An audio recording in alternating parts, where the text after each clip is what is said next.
And we are live again. Welcome back, guys, or first time visitors. Welcome to the playthrough on Quantum Break hard difficulty level, and I have deemed it a deep playthrough in the sense that I am pretty thorough in hunting for collectibles, as was demonstrated just in the part before this one. Sometimes I tend to find it annoying if I overlook a collectible, so I backtrack a bit, as I did in the beginning of this level. And furthermore, I tend to get as much context and story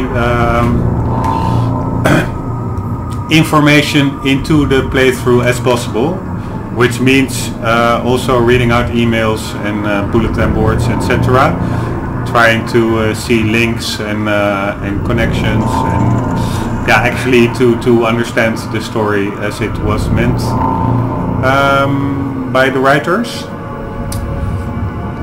So that much pretty much sums up the introduction. Oh yeah, of course I understand that reading out is not for everyone. It can also be really boring if you simply want to watch an A to Z, A to Z action walkthrough, but yeah, that's not really what this one is about. Maybe I'll do stuff like that in the future, but this one is really, because this is more in depth. Also because Remedy doesn't make that often a game, like once every couple of years.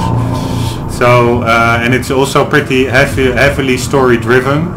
The story itself, I find it really cool. It's like epic, monumental story.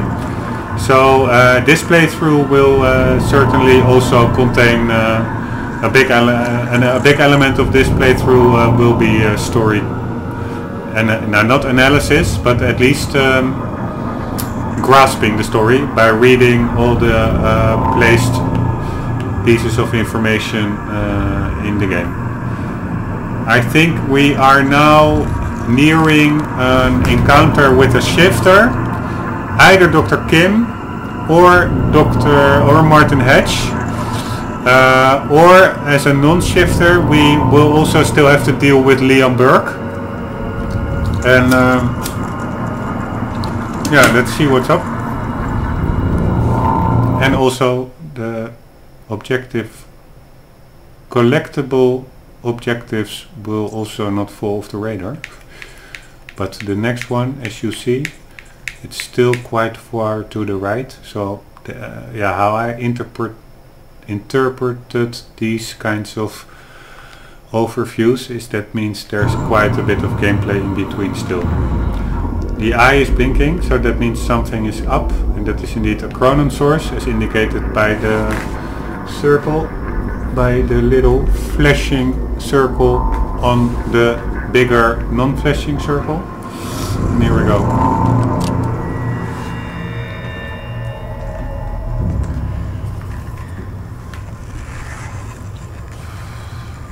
Ouch. This is actually my thumbnail for the videos. I didn't know that.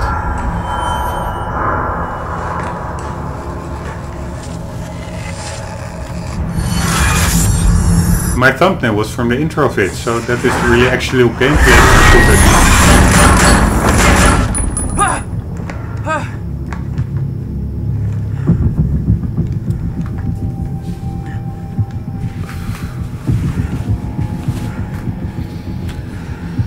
Okay. What the fuck? We are. Was that a hatch? The train. All personnel, stay clear of the lower levels. There's a possible hazard. Repeat, stay clear of the lower levels. There appears to be a train crashed into the building. The situation is under control. All personnel should remain in secure areas. There are intruders in the building. Repeat, remain in secured areas. I think this is Clarice Okawa, the field operative coordinator. That guy, he really, either he left a fart out, which is smoking, or his Chronon pack is shortcutting, and yeah, to be honest, I think it's the latter. but I just thought to be funny for a second. Excuse me. I think it is Martin Hatch, the one we are will be encountering.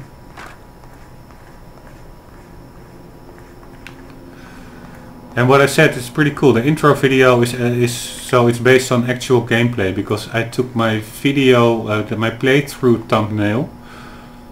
I'm pretty sure I took it from the intro of it, and that is exactly the same scene as played out a moment ago. Why can't I get to the Chronon source? Because we probably have to go into a little bend route.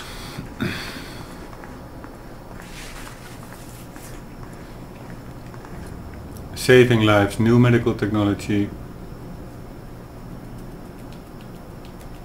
Yeah, we already read that one. I'm not gonna read it again.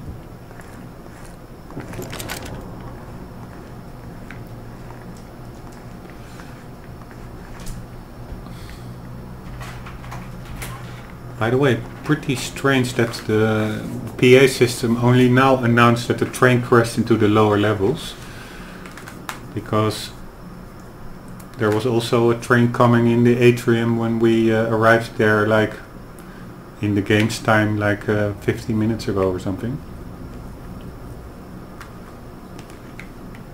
But maybe it's another one, another train. Or they are really late noticing that a train crashed into the atrium. But that would be awkward, because people tend to notice. Another door I need help with, Fiona. Things like You're at that. Serene's office. Good. Just a second, this one's a little tricky. Serene's got access to the CFR chamber, and there's going to be a pretty dangerous guy there guarding. Got it. Just be careful, okay?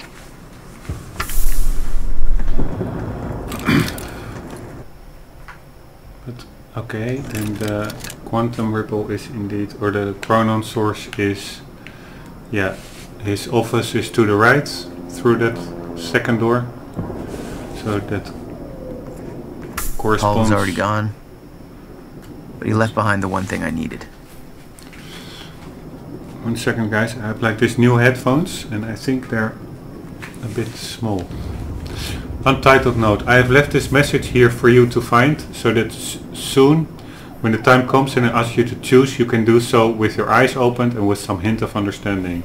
Oh damn, I think this is like a plot exposition, or how do you call it? Explanation from Paul Serene to his former best friend Jack Joyce.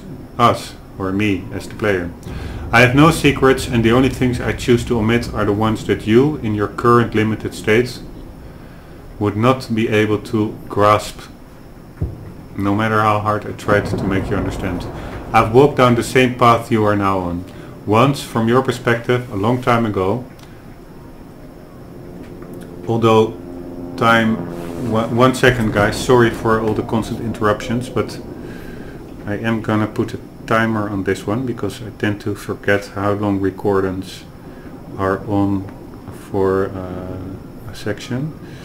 So timer, and let's cap it off at 1 hour and 30 minutes from now, and that is go. Okay. Once, from your perspective, a long time ago, although time no longer has such meaning to me, I too came in contact with a time machine. In my case, it was not a man-made device, but a natural one, in a cave. It should come as no... Oh, I think this is from Martin Hatch. It should come as no surprise, really, that such things exist, much like natural nuclear reactors do exist, such as the now defunct ones at Oklo, Africa. After all, the Meyer-Joyce field has its irregularities. I too became Chronon active. I too developed Chronon syndrome. And in time, I too lost control and became a shifter. Became at once everything and nothing. Was everywhere and nowhere. Died countless deaths and was still alive. My every probability, every possibility, happening at once. I promised I would not lie, and thus I tell you, the noise and the pain and the rage were more than anyone could suffer and not go insane. I burned in this fire for a long time. There were brief moments of awareness in this endless nightmare, different versions of certain key moments in my life that I found myself reliving again and again, trying to make things right, like a puzzle, on and on and on. I am convinced that the stutters and the end of time saved me. For those were the only places, the only times where I could even briefly stop and rest and slowly find focus and control again, and ultimately master this state. Not emerge from it, not be cured, not go back to what I was before, for there is no such thing, but to learn to be in one place and everywhere at once. My perception is altered, like that of someone who has seen a perceptual illusion, and discovered that the picture is both a young girl and an old woman at the same time. Once you yeah, that's like those drawings, I think, that where you see one picture and if you focus on different parts it reveals to be yeah, multiple drawings all in one. I know the one of the young girl and the old woman, and I first had a hard time seeing it, but staring at it long enough does reveal it. Once you see them both, you can never not see them. That's not true for me. The second time I had still such a hard time finding it as the first time. We are such limited beings. We play with just one piece, on just one square, on an endless chessboard, just one life, one timeline, in an infinite multiverse of possibilities. Am I an exception? The only one who has found his way to the other side? Or is it just a shifter's brief dream before a stutter collapses? Yeah, and I'm now thinking, is the stutter safe for a shifter, or is it outside the stutter safe for a shifter? I don't know. No, a permanent stutter is the end of time, and that's where shifters can also live. So probably that they are more accustomed to that reality than the actual single timeline reality of everyday life. But yeah, I don't know for sure. There are other shifters. You, your best friend, who is now your mortal enemy, Dr. Kim. You, your best friend who is now your mortal enemy, Dr. Kim. Others, some of whom you know. It doesn't matter who, because they are gone. And when they emerge, if they ever emerge, they will not be who they were, just as I am not who I was before. I have done my part in helping you all achieve this state. If time... is that the reason why Martin Hedge destroyed Paul Serene's medicine, so that he would not be cured of his Cronon syndrome and become a shifter? I have done my part in helping you all achieve this state. If time is an ocean with a frozen surface, then the stutters in the end of time are holes in that ice. Opportunities to come up for air. So indeed shifters are more accustomed to the stutter state of things. And this also explains why Hedge sabotages the whole lifeboat protocol and Jack and everything. He looks forward to the end of time, because that is his opportunity to come up for air. I have a plan. It's already in motion, but it would be futile to try to explain it to you. Like trying to explain 3 dimensions to someone who can only see one. But make no mistake, I do not look down on you. I strive for humility, even if I shift this world from one state to another. I will make this possible. I stand in between. I don't see myself as a gate. I remain humble. I'm something smaller. A hedge. Damn. That was Martin Hedge. And damn, I must say they have some pretty good writers on board at Remedy. This one is not that... of course it's really revealing, but not that heavy. But there were some of, especially I think of Beth, some emails that really got like, in Dutch you say like this stone in your throat that really gets you, gives you like this emotional feeling. that they and they generate that simply by their writings, by letters in text. So that is quite an achievement.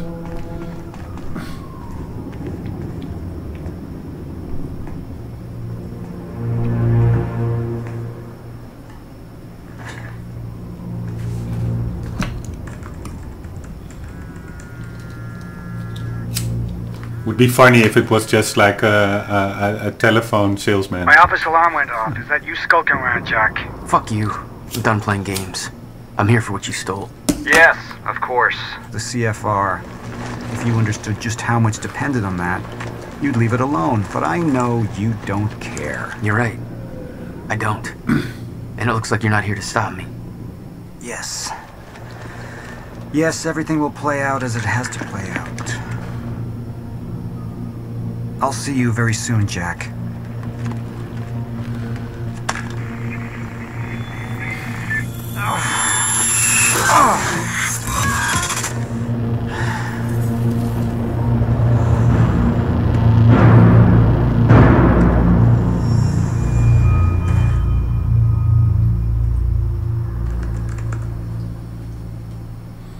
He had like this. Dancing your tune, you crazy bastard.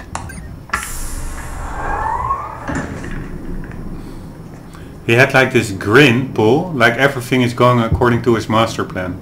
And that is also what he said. Everything plays out like it's supposed to be play out. Maybe indeed he saw everything already, and no matter what, everything we do, try to change it, is actually what is supposed to happen anyways to accomplish his goal. And maybe our goals are aligned, that he plays the bad guy just for Jack to do his thing for an overall satisfying or good outcome. I don't know yet. Oh yeah, what I wanted to say, what would be so funny in my book, that's my churning. I will look it up again. That was the word I also searched yesterday, I think. It's a word I never knew, but I could not translate it otherwise into English. But I am again a bit in the same mood as at that time. Is it? No, it's not mealy. Mealy, that is really from meal, I guess. But it is... No, also not this one. Not corny. Yeah, maybe it's corny, but I have like this lame sense of humor now. That's what I tried to say. And it had something like churning. One moment. I know you're not supposed to do this as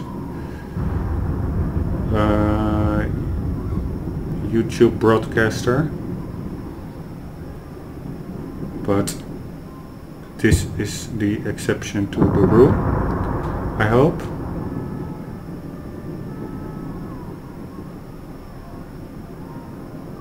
No, it doesn't give the same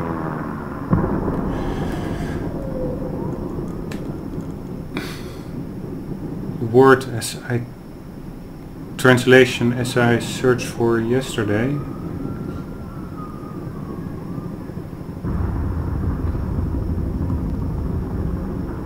One moment, seriously. It now says corny, like humor that you laugh about stuff that actually is not that really funny, or say stuff that you find really funny which actually is not funny at all, and like that you're in like this lame mood. Let's see if no, neither plan boring. Yeah, maybe lame is the lame humor. because it's not really corny. Corny is more sharp. This is really like...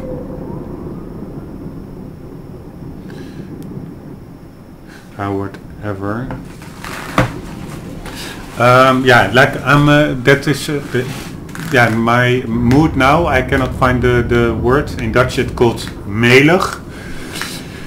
It's like I'm into lame humor mood, and that's why I would find it super funny if like we have like this dramatic conclusion coming up, and that Jack walks into this billionaire's office, and he is like hacking the door over there, and then the telephone goes, and it's like this telephone salesman trying to sell him some winter tires.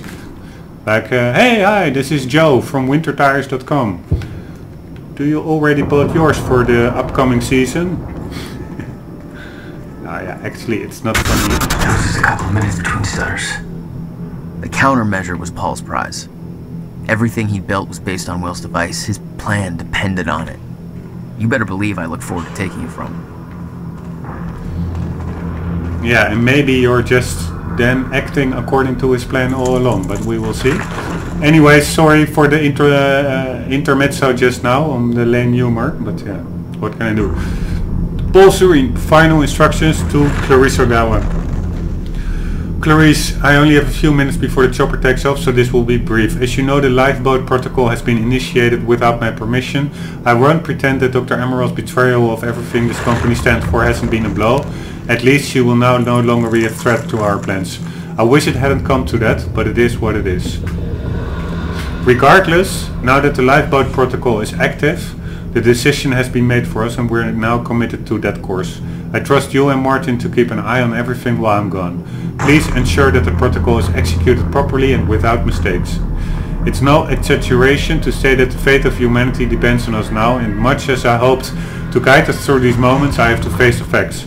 With my treatments gone, it's questionable how long I can go on.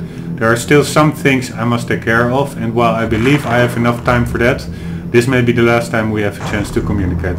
I have always appreciated your loyal service, Clarice. It has been a pleasure and a privilege. Paul. Okay. So what was the actual final instruction? Doing the lifeboat? I think so. Has been initiated. Regardless, we're not going to. Please ensure that please ensure that the protocol is executed properly and without mistakes. Okay.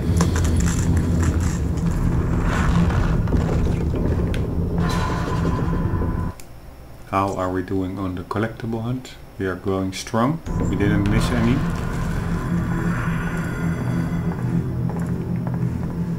Only one of Serene's treatments survived the explosion. His time was running out. So was everybody else's.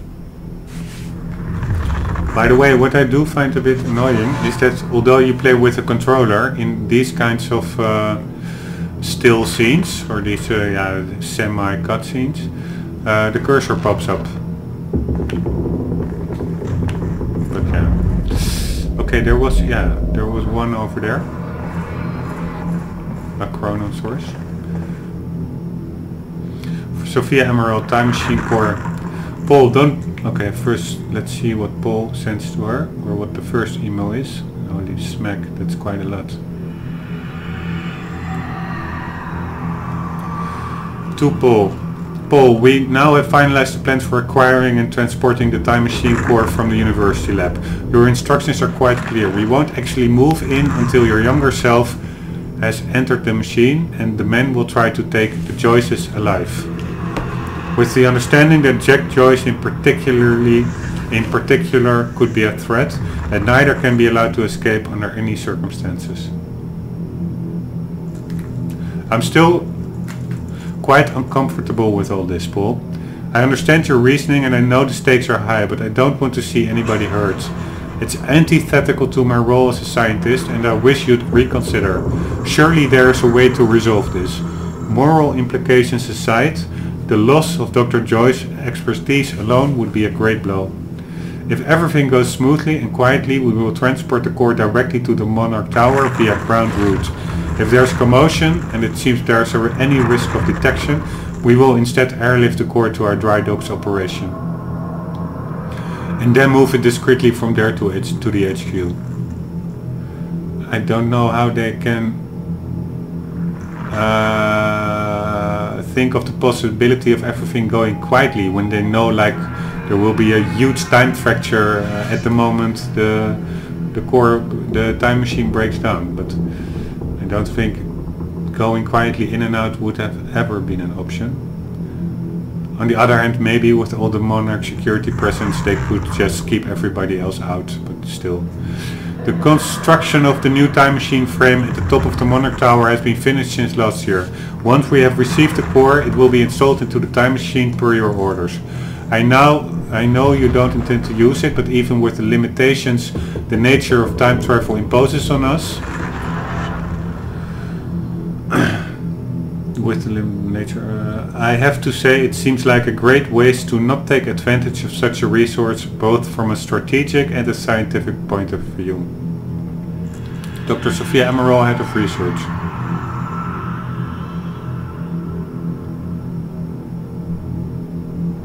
Sophia, I understand why you would feel that way, but this isn't something I take lightly. It's my experience that time travel only complicates things, and while my own trip through time has given us great opportunities, it's also set me on this path. I want to control it, not use it. That said, I want to have the machine ready to use for emergencies. My foreknowledge of future events will end very soon, and it might prove to be useful to have the option of obtaining more detailed information from the future. Obviously, given that the furthest you could go back is the machine's activation at the university, visiting the past seems fairly useless.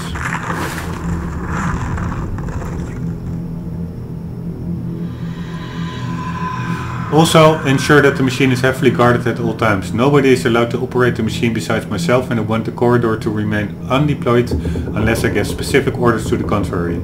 As for the Joyce brothers, I intend to give William the option of joining us, if possible. But I know him. He's a very stubborn and unstable man, and I don't know if we could ever trust him.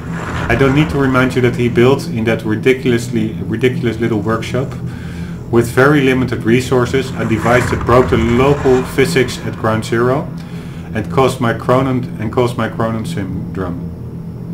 I don't intend to give him a chance to show us what else he could do if he decides that we're a target. That, along with the visions I have seen, there are certain sentimental reasons that make me wish I could let William live. But I doubt that he makes it possible for us.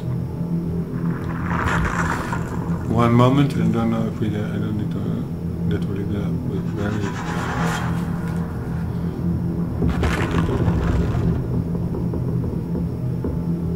I don't intend to give him a chance to show us what else he can do. That, blah blah blah, make me wish I could let William live. I would think that would earlier make you wish you could let him disappear or kill him, but okay.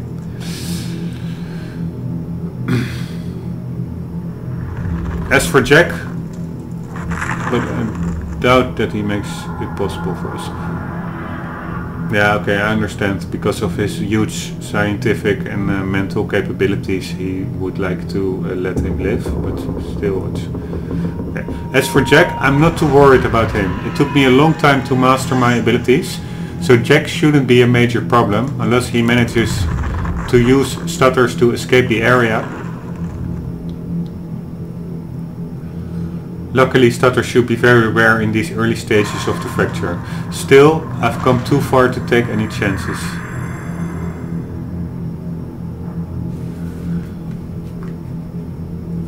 So, okay, I'd prefer to take him alive, but nothing can be allowed to put our planet at risk. I'm sorry to have to involve you in something like this. I know it's not what you signed up for. And as I said, I don't expect you to be personally involved with that part of the operation in any way. I'm not particularly happy about this part myself, but I wish I had better options. But our circumstances are as they are, and I have come too far to falter now. I hope you understand.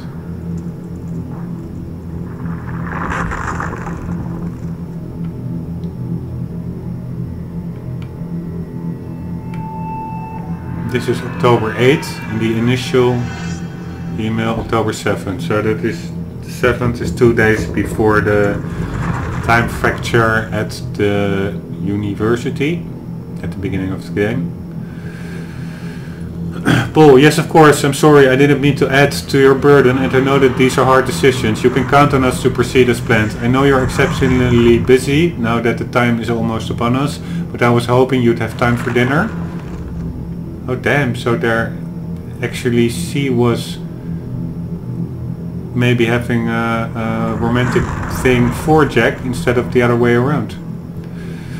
Sophia, please update me on our progress with the time machine core relocation. Where are we with this? Thank you. He didn't even answer her dinner request. What an asshole. Paul, don't worry about it. We're on schedule. Your time machine core from the university. One moment. I want to think. What did he say initially on that time machine preparation? We now have finalized plans for acquiring and transporting the time machine core from the university lab. Okay, only the plans for acquiring and transporting it. Fine. Don't worry about it, we're on schedule. October 9th, 2 o'clock p.m. And it all went wrong at 4 a.m. or 4:20 a.m. On October 9th, so 2 p.m. is after that. Don't worry about it, we're on schedule. Your time machine core from the university has been transported to the HQ and it's currently being installed into the new time machine frame we've built for it. You'll have direct access to it from the CFR chamber as requested. And no, before you ask, you can't actually access the CFR chamber from the time machine. That elevator can only be activated from within the chamber. So no one working on the machine can get to the CFR. I thought you'd appreciate that layer of added security. I know how important it is to keep the CFR safe. Anyways, I know you don't actually intend to use the time machine, but should you ever need it, all we need to do is deploy the corridor. It's actually all hooked up now, but we're still running some final diagnostics. The tech should be ready with it before the gala is over. Dr. Sophie Emerald, Head of Research. Damn.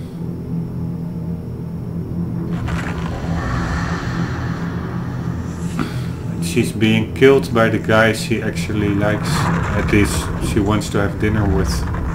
That only makes it more sad.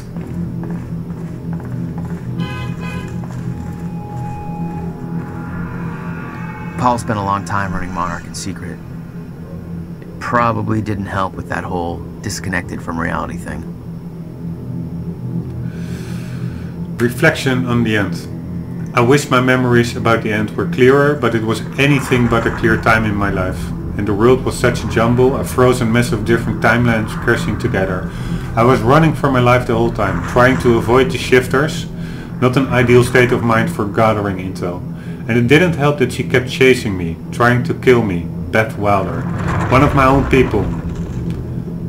Was it one of his own people? Yeah, afterwards it became one of his people, but at that time she went to the future.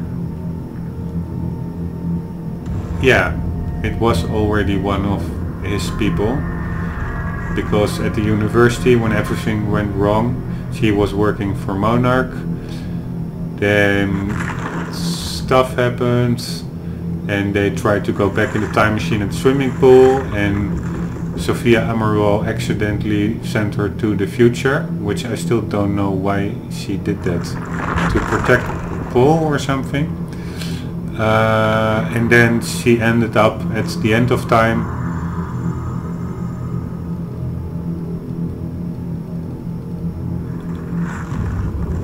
Yeah, together with Paul Serene, who was there. And I still find it weird that they somehow were at the end of time together, because that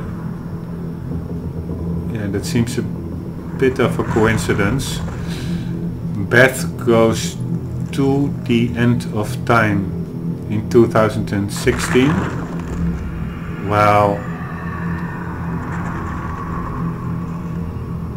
Paul goes to the end of time in 2006.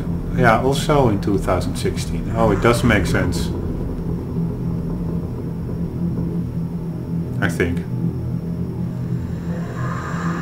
2016. Yeah. I think it makes a bit more sense now. They all both went in 2016 to the end of time.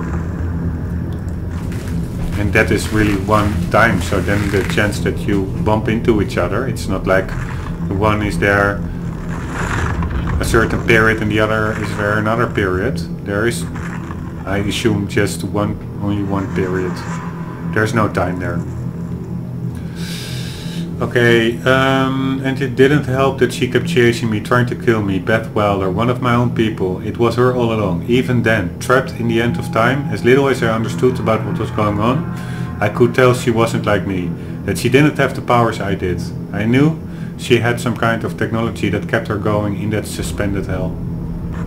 That kept her going in that suspended hell. Yeah, she had the Chronon pack.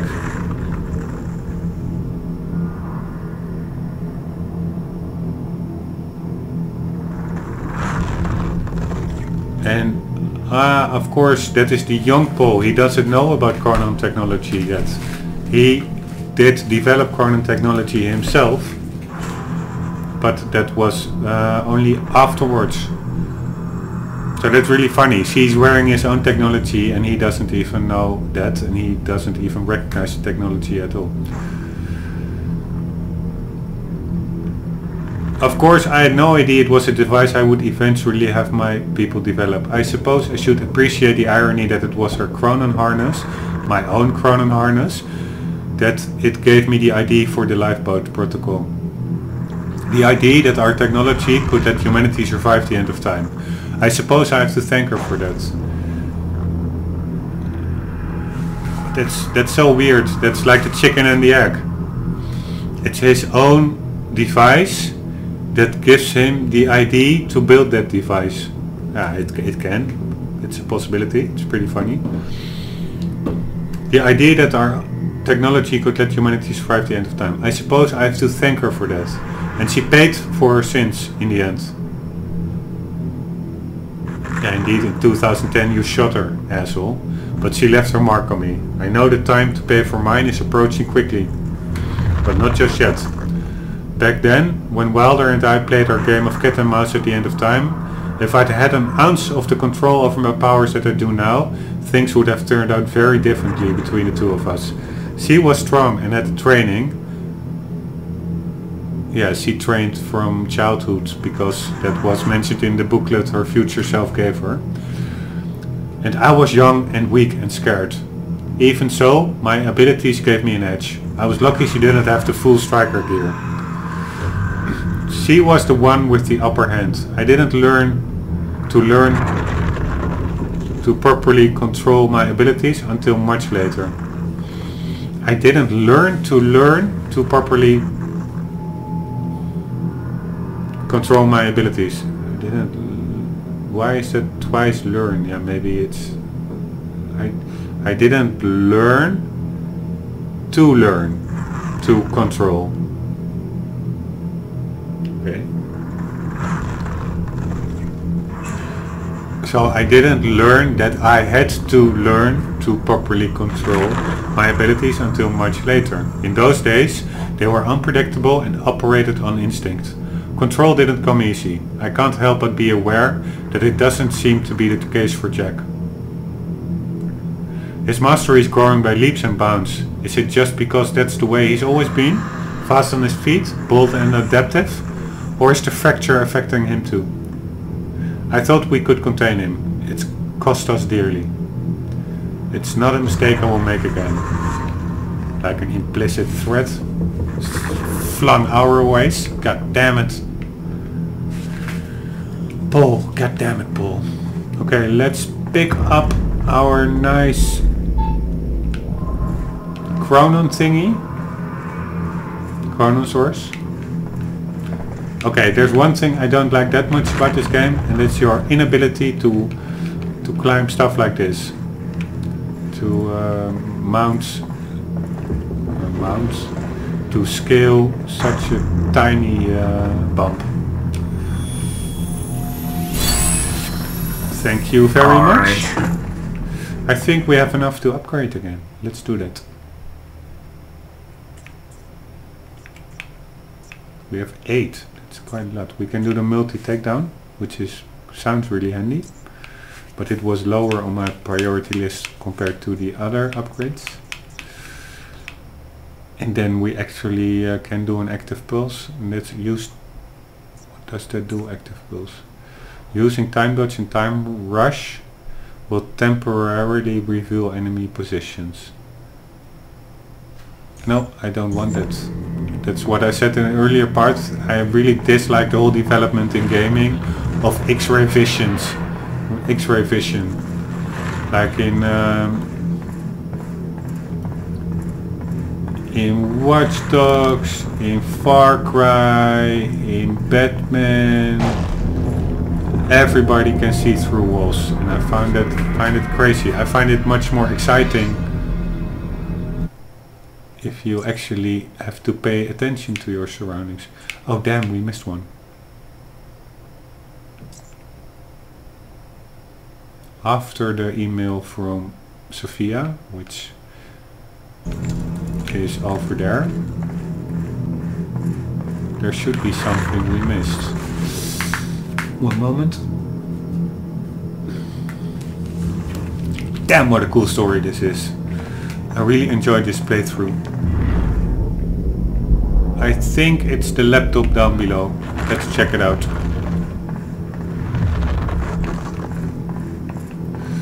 Or are we then triggering something we do not want to trigger? Ooh, what's that?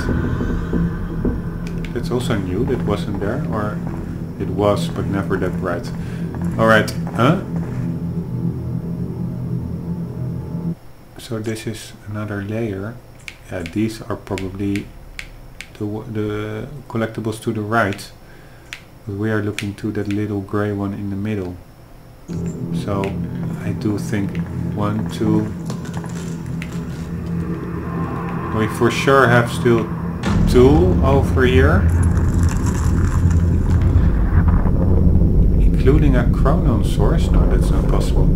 They bugged out earlier this little radar because we found all the chronon sources already. So that is simply not true.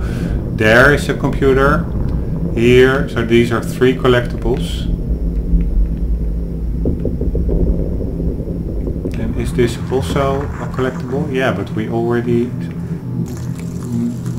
read this entire crazy thing. 17 years, he lived through twice. All of it mapped out, from memory. He knew the market trends before they occurred. He had the tools to make a fortune, and he did.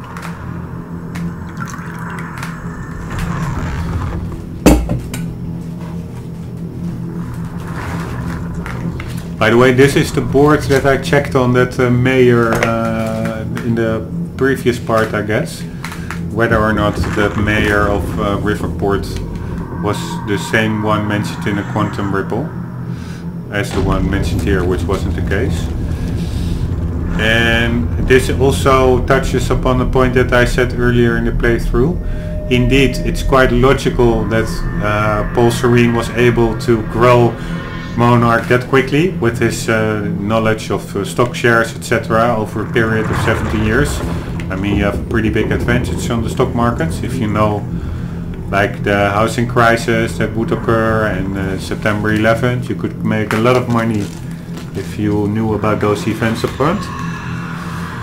So logical that he did, but that is also why didn't Beth do that?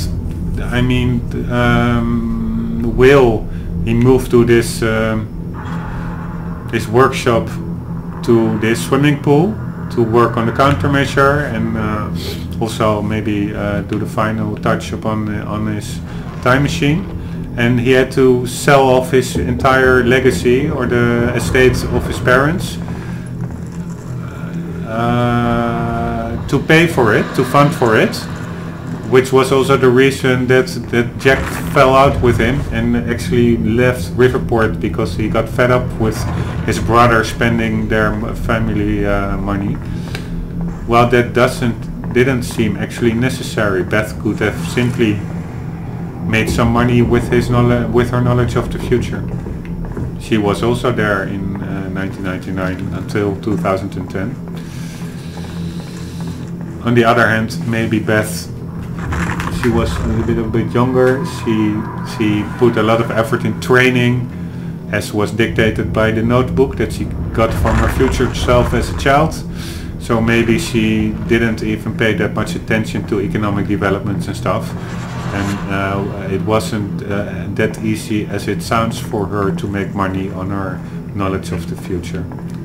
But still, she could maybe be a future teller at a fun park or whatever. There must have been some way to make money instead of selling off the family estate of the Joyce family. But yeah.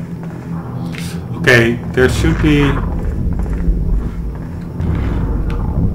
collectible here, but I don't see it. We already checked this one. We already got that one.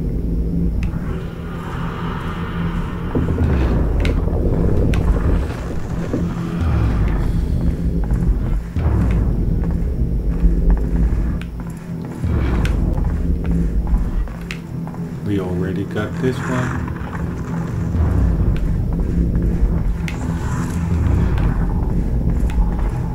We already got that one.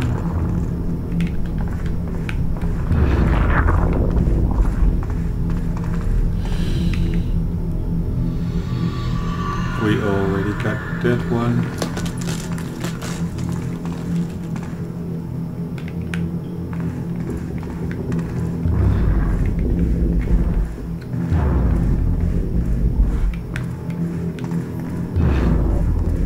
We already got this one. Ah, here we are. We have a mission. Prep the chopper. Ready to lift off in 15, sir. What's the profile? Full tactical complement. And we're going to need a tech squad for assembly. I'll brief them on the way. Copy that. Good hunting, sir. Or is this not a collectible? It's not. God damn it. Man, I probably missed a lot of those. I don't know what they're called. These time revelations. Because I think the trigger Y to activate them only pops up if you use time vision, and I only really use time visions when I was actively hunting for a missed collectible. Meaning that I probably have missed a lot of those activation icons for those revelatory moments.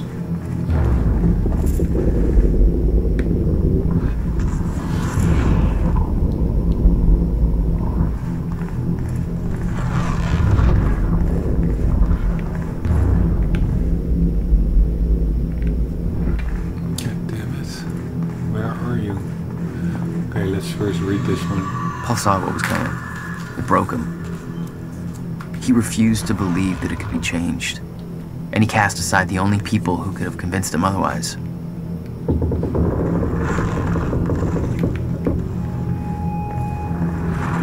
That's true.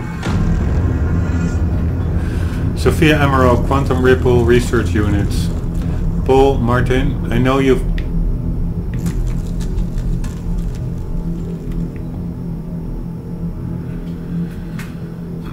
you've both been arguing that the Quantum Ripple Causality Research Subdivision has great potential and we should keep it funded. I must once again implore you to reconsider. I'll be the first one to admit that the technology is impressive. The fact that those two are funny. Dr. Morphin and Ranger can actually track the consequences rippling out from minor shifts within the Meyer-Joyce field is incredible. And the level of informational detail they managed to obtain is amazing. But here's the thing. They've been at this for 2 years now and they have not produced a single useful result. Yes, we can trace actual events from their small inception point to the actual consequences, very much in keeping with the basic chaos theory concept of the butterfly flapping its wings. But well, so what?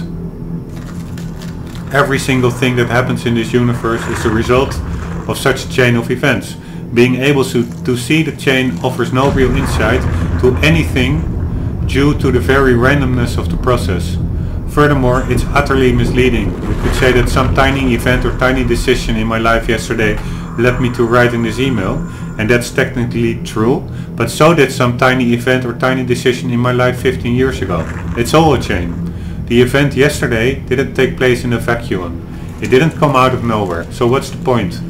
We have no control over it, we don't get to direct it, and we get no useful information out of it. Also, have you actually seen the reports they generate? By the way, I'm now thinking about those quantum ripples. Those are indeed, that if you see them, they are like just, like an object, and you can interact with it. So then you actually, you change the order of events which would be otherwise different. Okay, but I'm just wondering whether it also looks like a kind of a time fracture. I don't think they do. They just look like normal objects. For instance, the whiteboard where you solve the formula, or the speech of Paul Serene that you stream to the internet. It's not like a Chronon source that has like this, like this anomaly appearance. But anyways, so and then I'm wondering what is different from such a quantum ripple compared to actually doing something in your regular day-to-day life which has consequences on the lives of others. I'm not sure what makes the quantum ripple that special,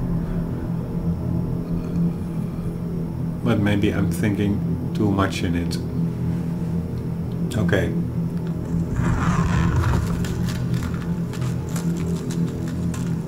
Also, one moment, I'm just thinking about that.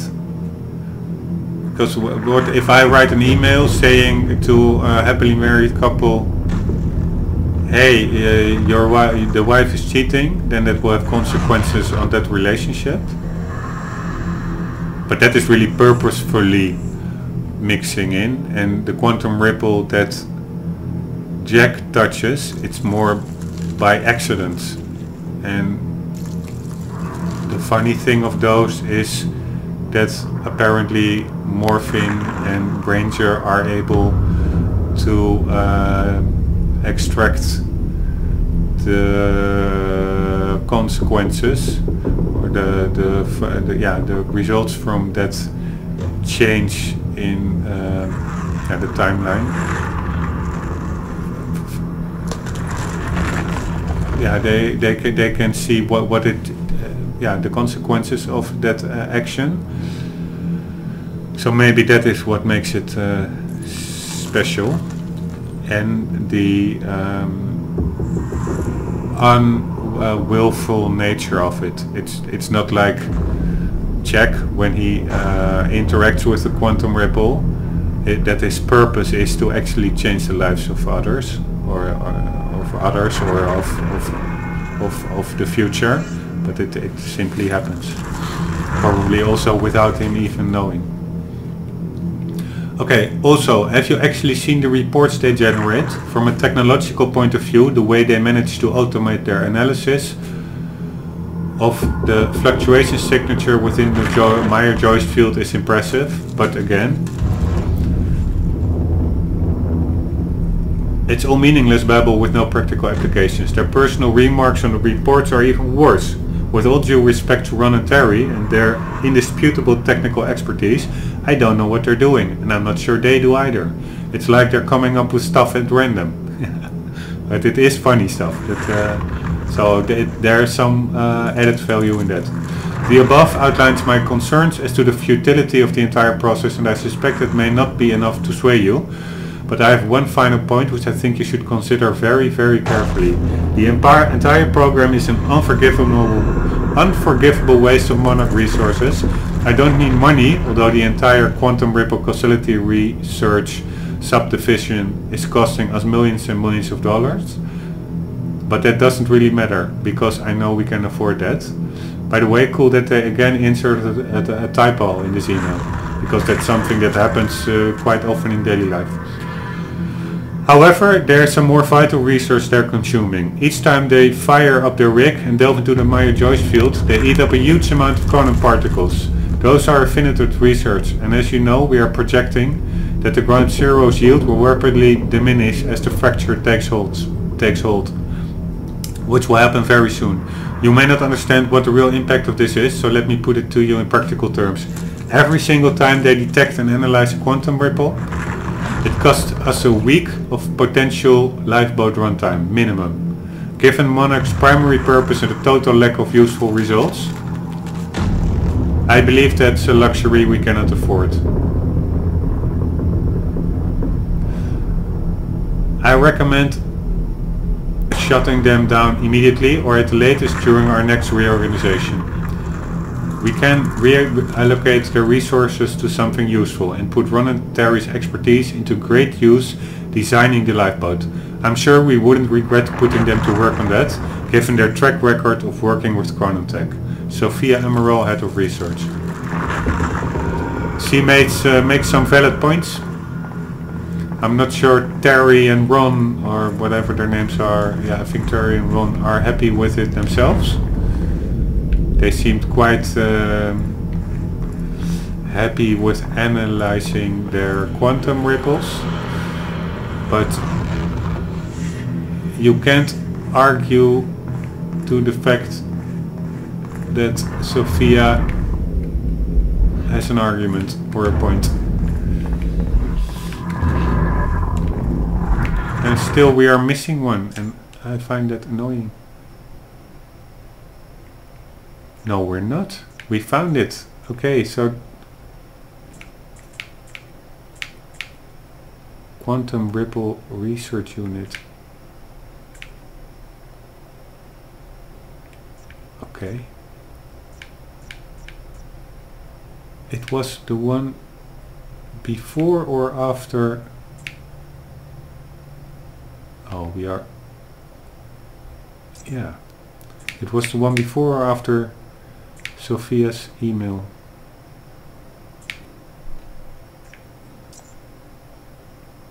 Yeah, it was this one, Quantum Ripple Research Unit. So this is the Cronon source near the bed, and this is his reflection also near the bed. So that's probably, there was the email from Sophia, there is the bed. This last thing, where was it? Yeah, that was over there. So that's maybe why the little circle was put in between the two. And this one was no, I don't think this one was collectible at all. So it was, the game thinks the direction is from there to there, and indeed the computer is in between the laptop with email and the reflections on the end and the Cronon source over there. But yeah, okay, hard to argue against it, but I personally find these three more of a group together, and this is a totally different route. So maybe I would have put this one before or after those three. But that's just me. At least we found it. I am going to save the game because, as you know, sometimes my computer crashes, and yeah, that's annoying because I lose my recording then. 1 second. And here we are again. By the way, I can also shut off my timer that I put for an hour and a half. It still has 41 minutes left, but I am going to save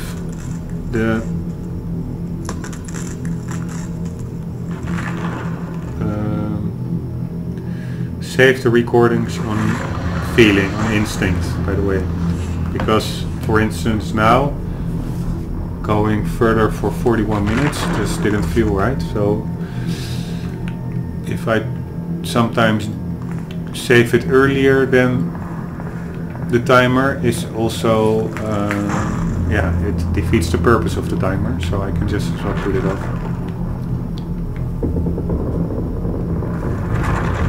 Let's go by gut feeling.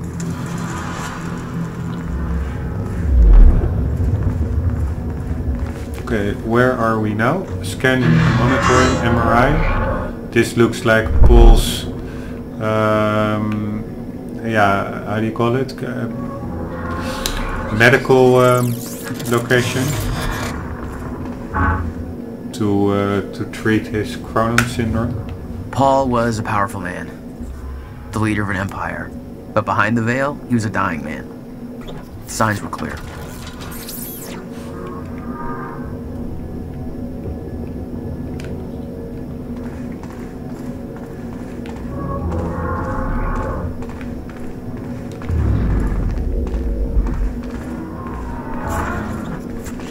Dr. Amaral was the one thing keeping Paul alive, but reading through their exchanges, there was something more than professional going on.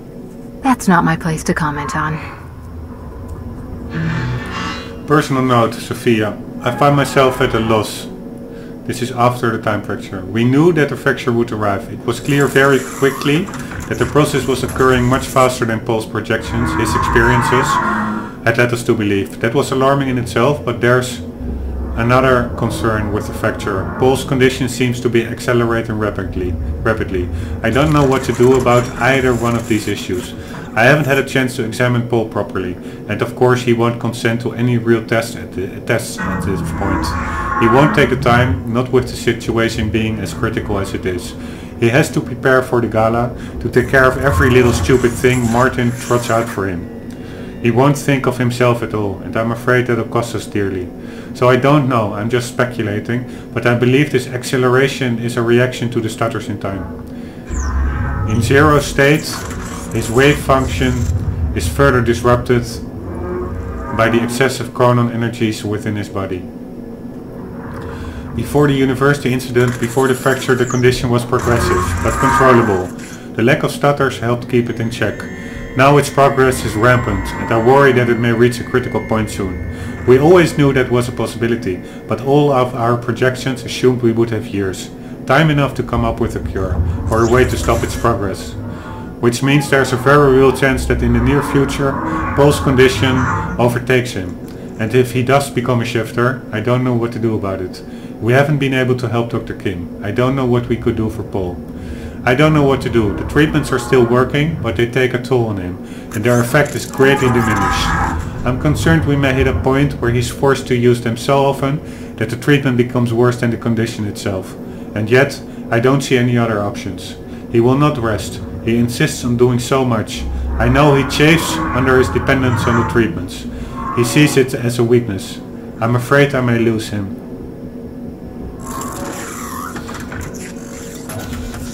Again, a heavy note.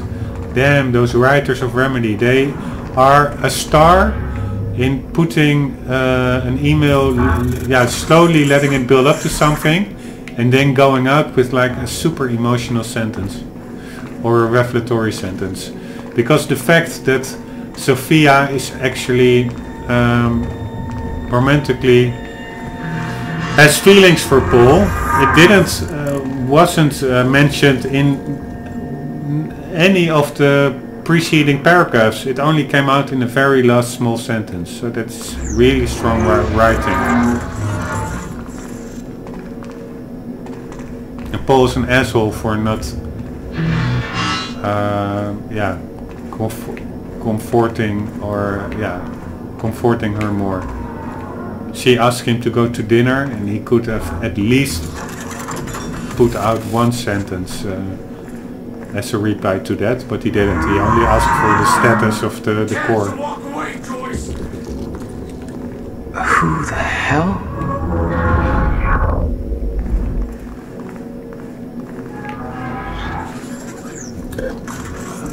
I'm not sure who I pity more. Beth, Sophia, or Will.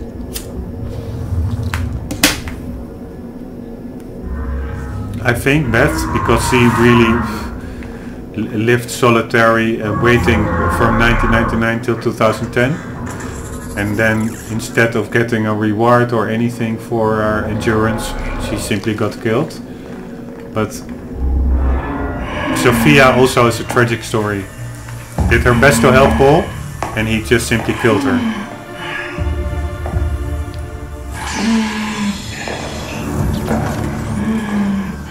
Just one of you.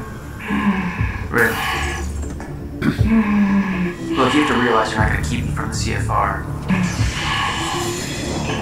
You look like you're in shape for this.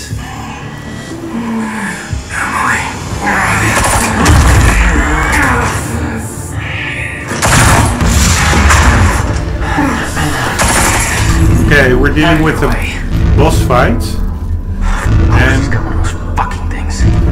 why? Who is breathing so heavily? Is that Leah? Oh damn! I cannot use my powers.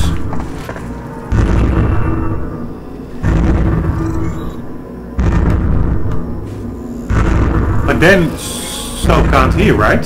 So we simply have to. We have to. How do you say it? Stop the dampener.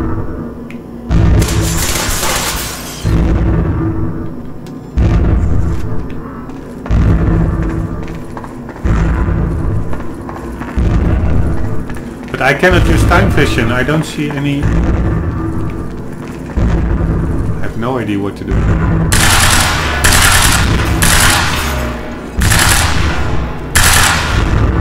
This can't be the boss fight, right?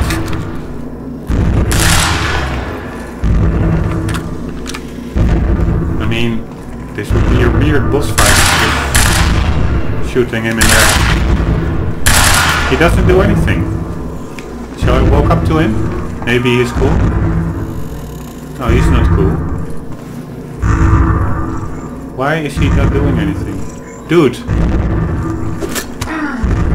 Hey! Is he out of bullets? Secure the countermeasure. Okay, dude, if you don't hit me, I won't hit you. So I'm just picking up the countermeasure. Oh.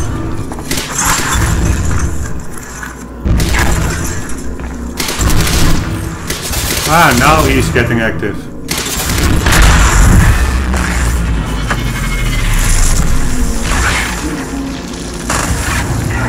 I think the game bugged out there.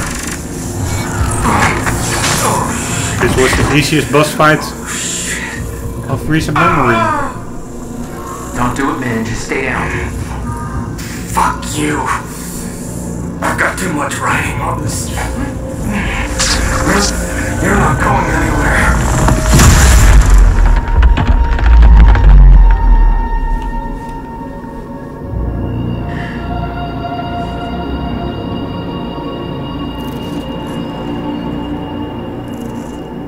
Okay, actually this feels like cheating. So I am gonna replay the checkpoint, but probably the checkpoint is after the fight, so that's annoying. But let's try.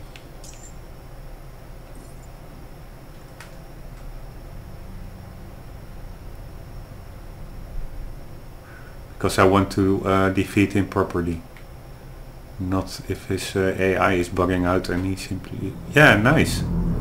We can do it again. Okay, we have all the collectibles. At least the ones here. Poor Sophia. Yeah, can you imagine? She was in love and the guy she was in love with just chokes her life out of her. That are all pretty heavy things. I didn't see like a Hollywood blockbuster movie recently that had this in your face unexpected turns.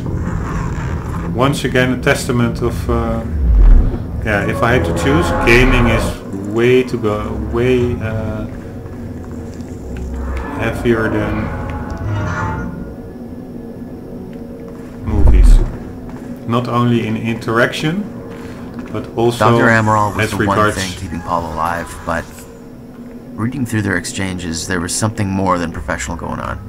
That's not my place to comment on. Paul was a powerful man, the leader of an empire, but behind the veil, he was a dying man.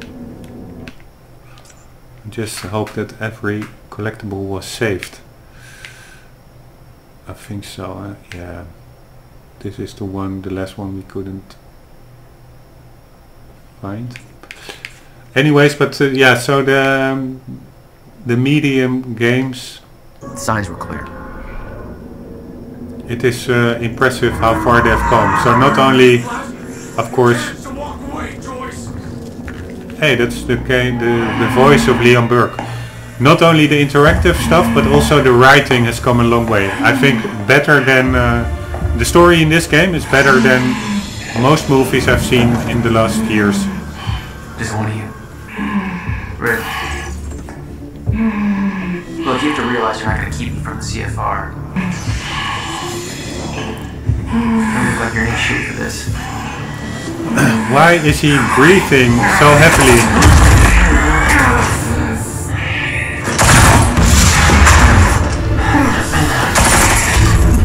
Have it your way. Again, he's not doing anything. I can just shoot him in the head. I'm not sure if this is supposed to be... This is supposed to be the elite, most elite security guard from the Monarch Corporation.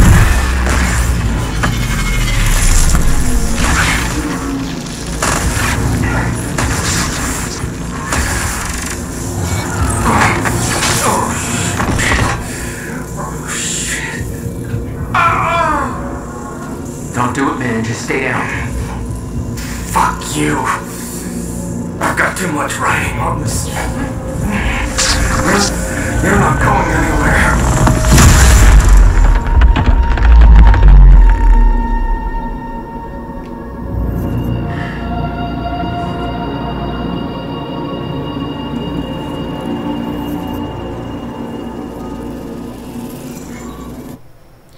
I'm just wondering, I'm gonna restart it one more time.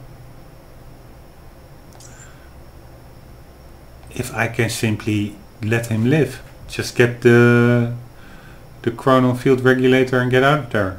Let him wander about.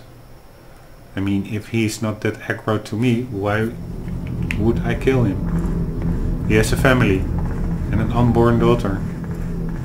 Or daughter, I don't know. At least a baby. I mean, we're trying to play the good guys over here.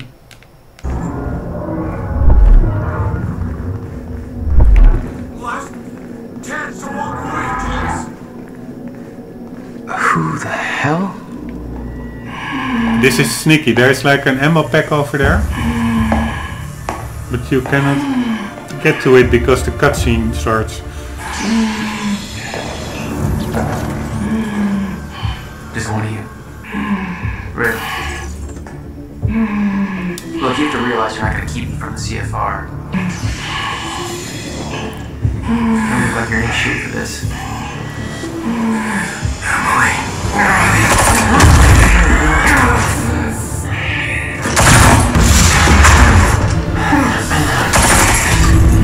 Have it your way. Of course he's got one of those fucking things.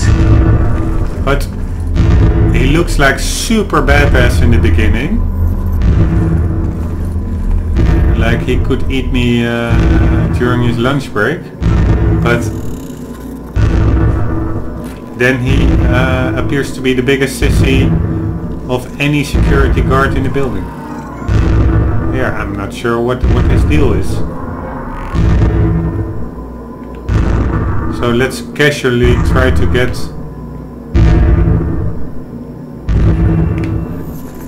to the regulator. Yeah, the regulator is there. cannot get to it, yeah, then I will shoot him in the head. But first, let's explore that possibility. I'm doubting it's a possibility. There's nothing on the table here. Nothing on the table here. Can we shut this thing off?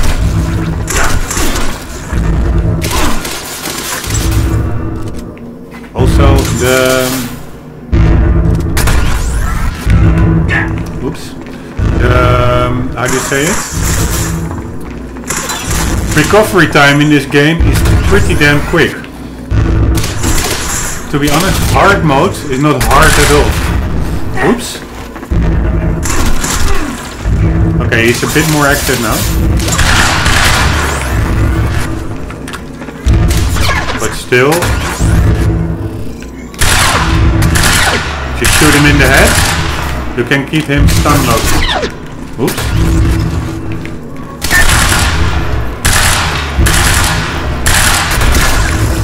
Oops. Hey. It's not... Hey! Dude! Take it easy.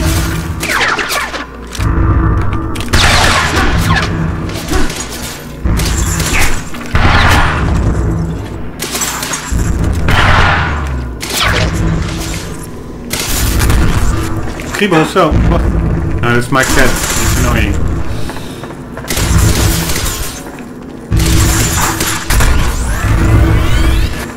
Dude. One moment, my cat needs a bit of attention. Yes. Alright. Oh. Again, the most anticlimactic fight of the game.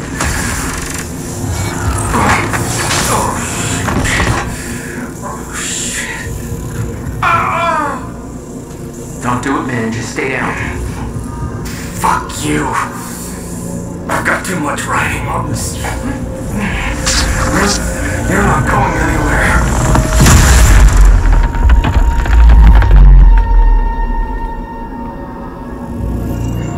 Poor Leon. He only tried to defend his family.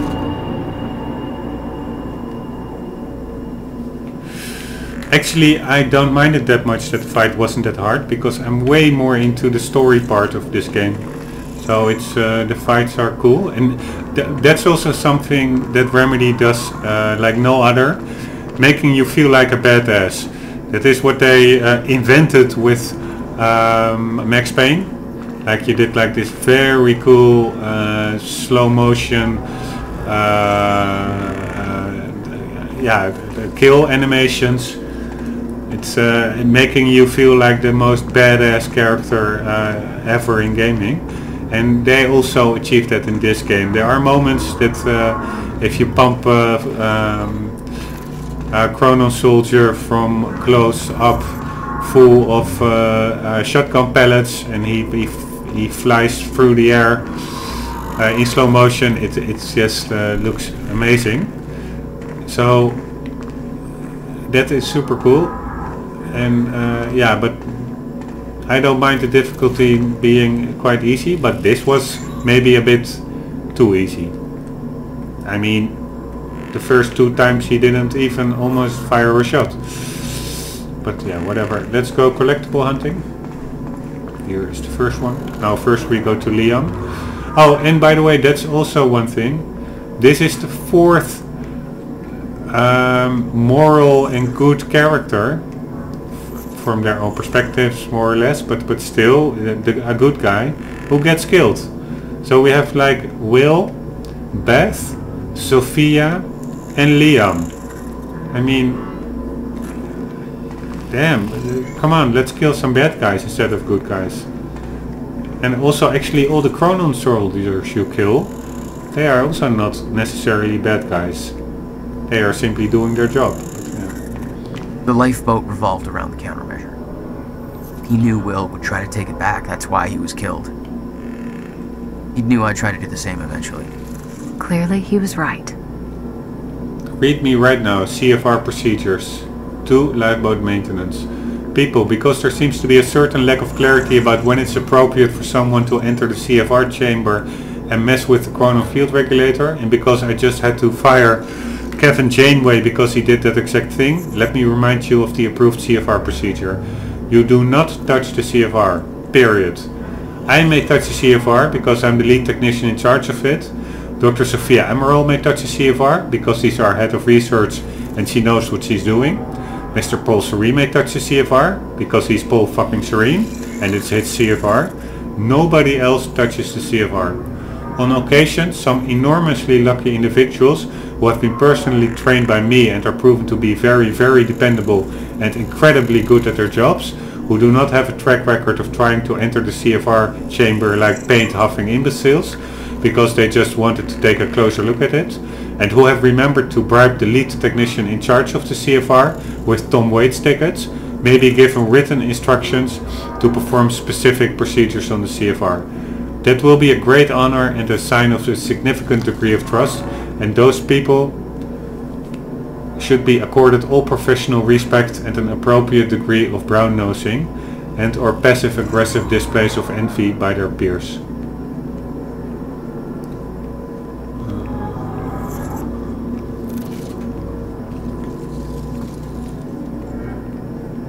Or, to put it another way, you do not touch the CFR unless you want to join Kevin in the how to stop being an arrogant dumb shit who jeopardized the only hope of a future for the entire human race because his mansplaining ass thought what the CFR really needed was a random dude who knew better self-improvement course down at the unemployment office, which I'm sure is where we all believe he was escorted to by those armed men. Or to put it another way, you do not touch CFR unless you want to join Kevin in the self-improvement course called How to Stop Being an Arrogant Dumb Shit Who Jeopardized the Only Hope of a Future for the Entire Human Race, because his mansplaining ass thought what the CFR really needed was a random dude who knew better.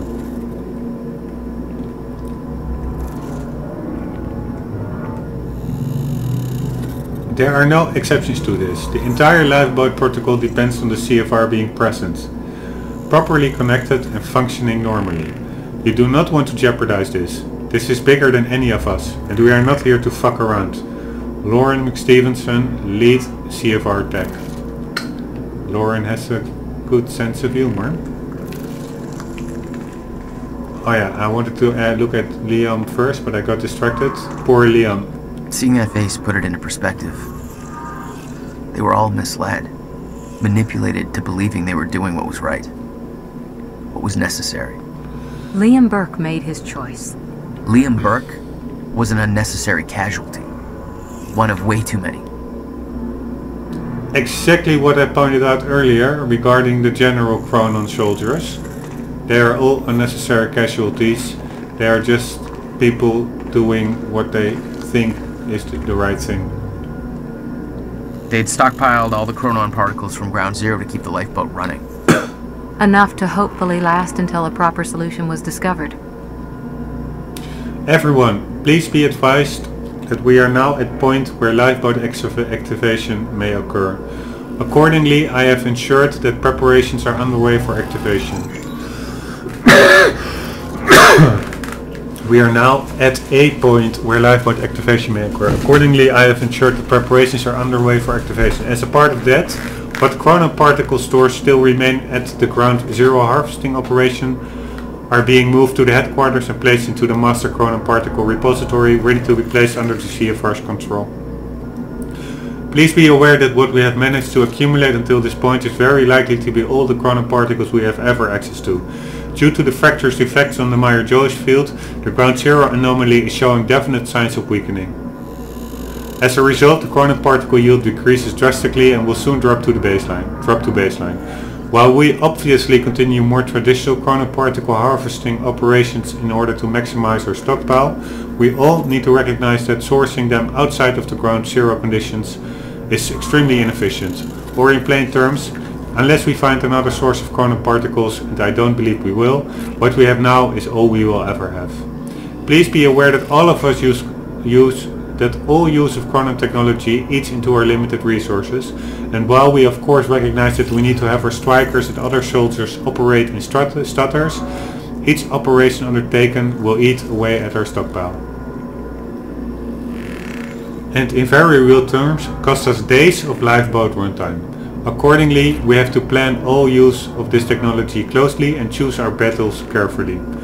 That said, we should also realize the ongoing situation with Jack Joyce constitutes an emergency and will most likely require unconventional chronon particle investments. Just the same, we should be aware of the cost. I expect to see projected chronon particle consumption rates for the foreseeable future and simulations of how long our stockpile will last, adjusted for all of the scenarios we have discussed. See our last meeting minutes. In our next Monday meeting. Sophia Emerald, Head of Research. I expect to see projected chronon particle consumption rates for the foreseeable future and simulations of how long our stockpile will last, adjusted for all of the scenarios we have discussed, adjusted in for all the scenarios we have discussed in our next Monday meeting. See our last meeting minutes. Okay.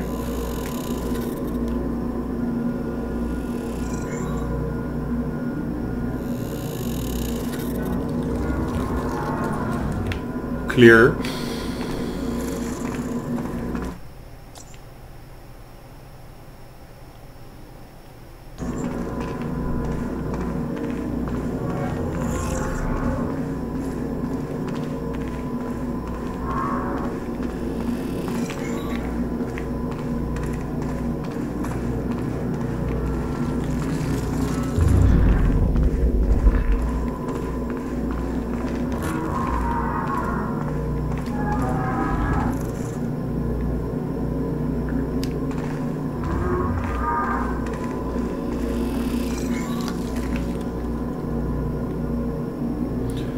Cases like this, which are also in festivals and stuff, like transporting sound equipment, they really look like this. Again, a testament of good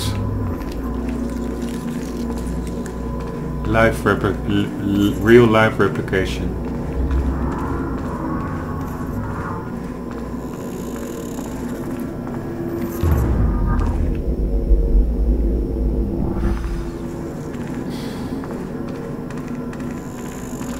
We are getting closer to the objective. Fiona, I'm at the CFR chamber. Door's locked. That's way above my access level. But since my friend disabled security earlier, I should be able to do this. Listen, I don't really know what the plan is, but it's all up to you now. Good luck. Okay, I totally missed that conversation. I was lost in thought about how the CFR came here again. It was like walking into a shrine. This was their holy relic. And I still have the idea that Jack is doing exactly what Paul wants him to do. Unknowingly, Jack is doing so. Charlie's badge, Charlie Winscott, Data Samurai.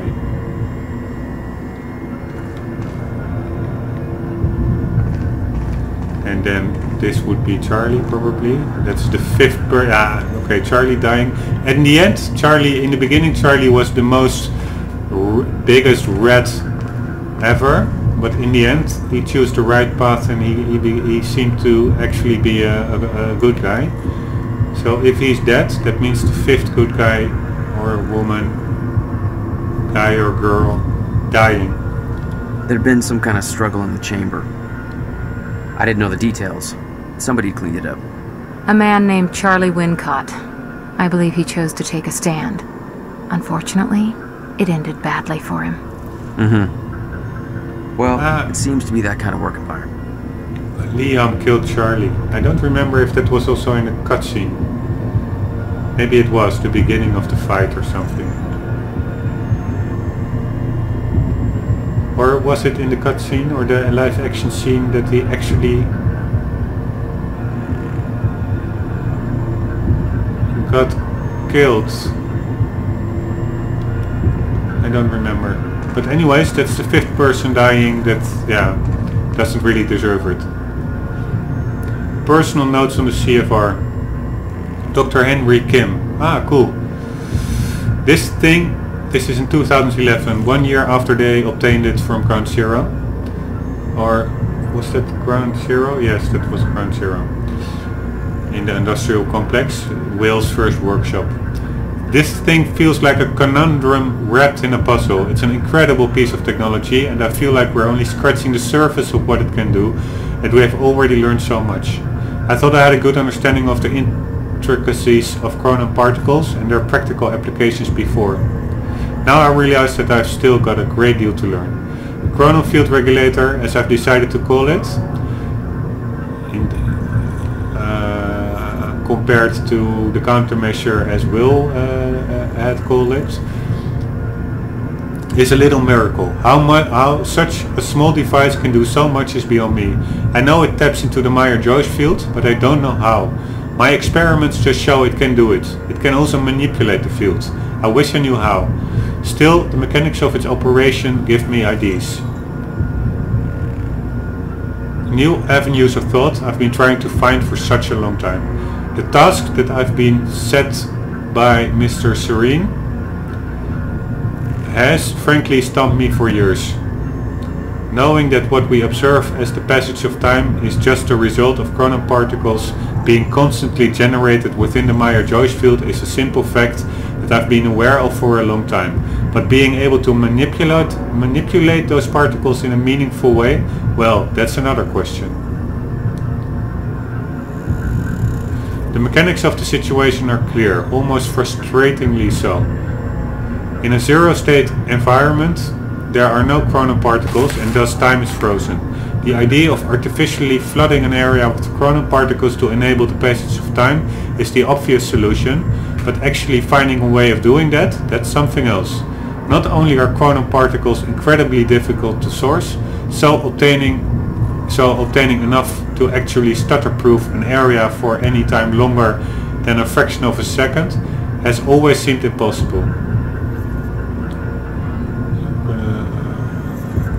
Perhaps even more importantly, the mechanism of manipulating the particles in a way that would actually allow me to define a certain volume of space as stutter-proofed has constantly eluded me. Not only are chronon particles incredibly difficult to solve, perhaps even more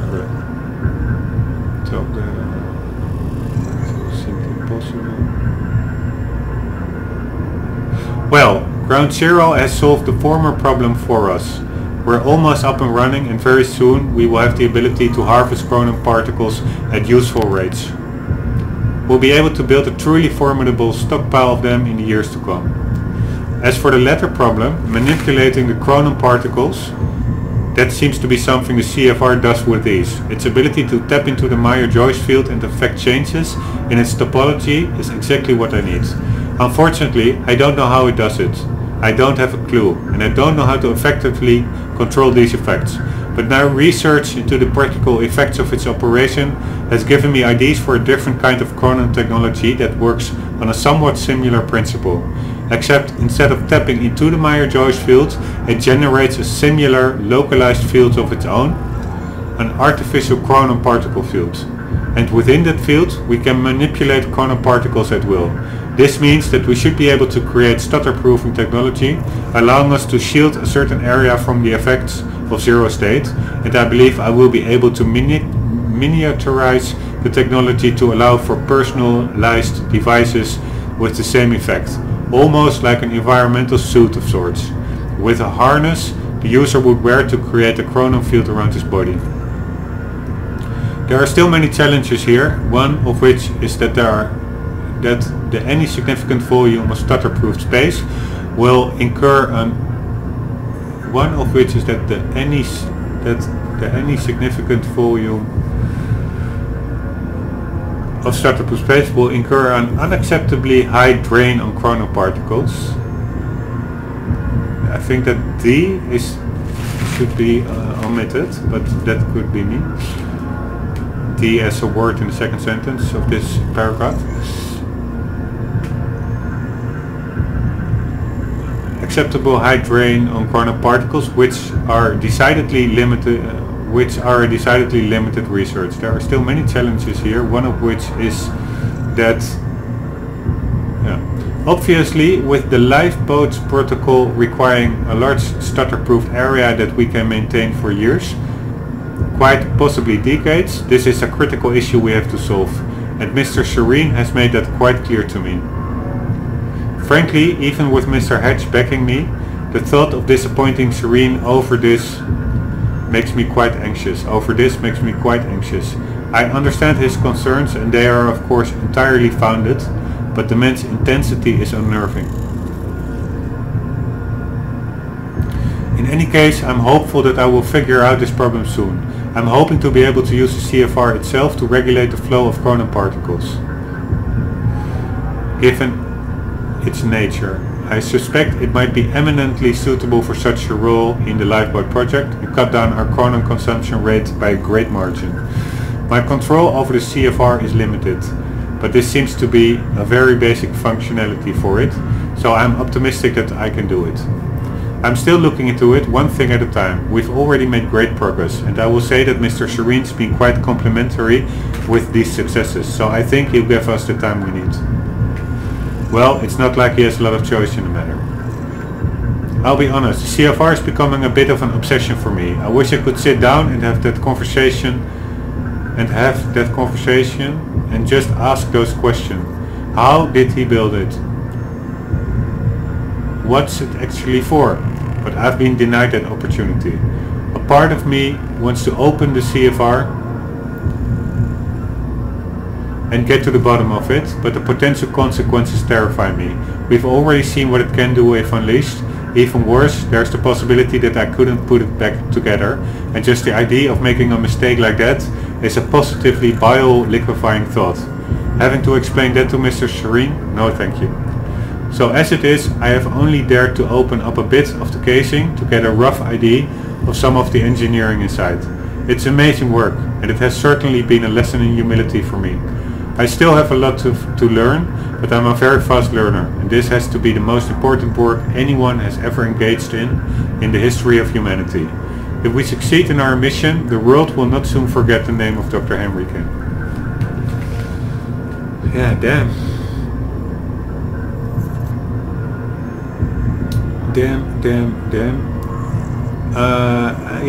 Unfortunately he died under mysterious circumstances. I suspect Mr. Hatch had something to do with it. Yeah, that's actually what I already mentioned early in the playthrough. I suspected that earlier as well, and I think everybody suspected that, given that Mr. Hatch was also at the location of his death. And especially now we know that Mr. Hatch actually wants the whole lifeboat project to simply fail, because he is a shifter and his natural habitat is one of zero state, so the end of time.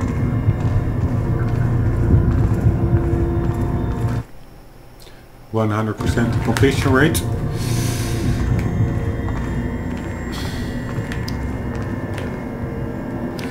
I was planning on, I will just hit the trigger there, but I was planning on also checking the video on whether indeed there was footage of Leon Burke killing Charlie, because I do remember something like that. But security cam 42 feet online, capturing 100 FPS, backup cons, okay, data stream okay, Monarch security, special project lab floor 12. Because that was also on the outlining billboard of the building with saying the which floors contain what. All the, if I remember, all the interesting parts of the building, they were all floor 12 plus or something, or 15 plus. So they didn't really specifically designate which exact floor, but a certain floor and then a plus sign, like everything up for above that. And that makes sense. This is this lab, floor 12. While the lab I think is at the top of the building, so that's way higher than floor 12. So maybe it's like floor 50, and then they start counting from there on to 12 as all being part of the project's lab. Or something like that. Anyhow, I'm sure we will have to go in there. But first we are going to take CFR, and I am going to check afterwards how Charlie was killed, or whether we got any indication on that earlier in the game. Cool, the music is playing. We are really hitting the epicenter of the game. Amazing technology. The chrono field regulator, or the countermeasure as Will has named it. The solution for mankind to avoid a permanent state of to avoid a permanent zero state. Very cool. This game is cool as fuck. Graphics are amazing, story is amazing, shooting mechanics is amazing, badassery is amazing. This is one of the most underrated games I have, I think, because it only got on Metacritic maybe as a 75 or an 80%. In my book this is a definitely 90 or 95. It's not perfect, but damn does it play like indeed a multimedia experience, with the movie parts integrated very well. Not like, oh, this is a totally different experience. No, not at all. They flow in and out of the game and the movie experiences very fluidly. Let's pick up the CFR. Here goes nothing. It took 11 years for Will to build the countermeasure. Beth died for it, and I knew it could fix the fracture. This fucking thing. The problem was, I didn't have a clue how to use it. The only person who did was dead. But Monarch had a way of getting to him before that ever happened. The university time machine. You got the core here. Monarch had built their own time machine above the CFR chamber. That's where I needed to go. You still believed you could go back and save your brother? Yes. Save everyone, that's also what I'm still hoping. Save Will, save Beth, save Charlie maybe, save Liam, and hopefully, secretly I hope that the most, save Sophia. She was cool as fuck.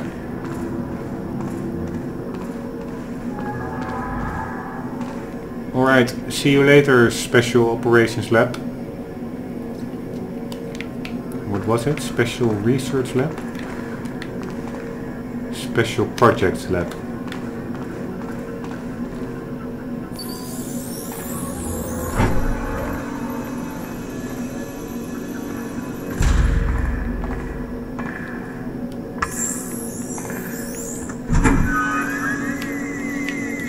Man, this almost looks like photorealistic.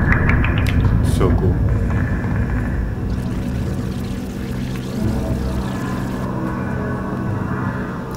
Can't imagine what the games... Yeah, I said it earlier. Paul Also took the core of the playthrough. time machine from the university, hooked it up to his own machine. It was part of his sick desire for control, but that gave me one last shot at fixing things. I could go back, maybe get to Will before Paul killed him. And if I could get the countermeasure in Will's hands, maybe I could still turn everything around. I think so. Anyways,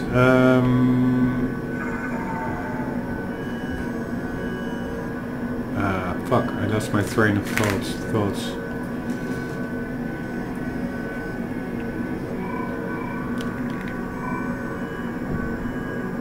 Oh yeah. I can't imagine what the games of the future will bring.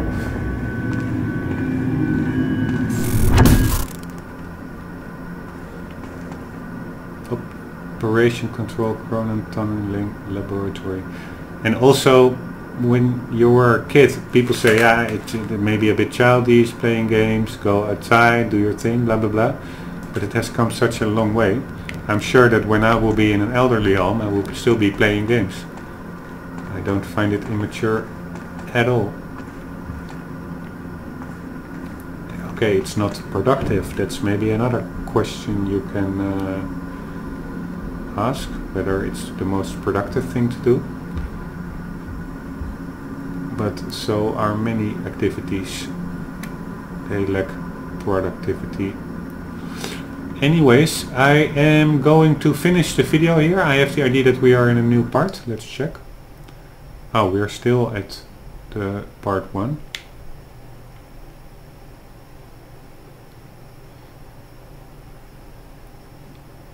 And is this also the last part? It could well be. Quantum ripples. No, we still have a part. I didn't miss 9 chronon sources. There are still 9 chronon sources to be collected in the next part. So I am probably going to continue to the next part, and then I will cut it up for a next part in the YouTube playthrough, or shouldn't I? What's this? A fight's coming up.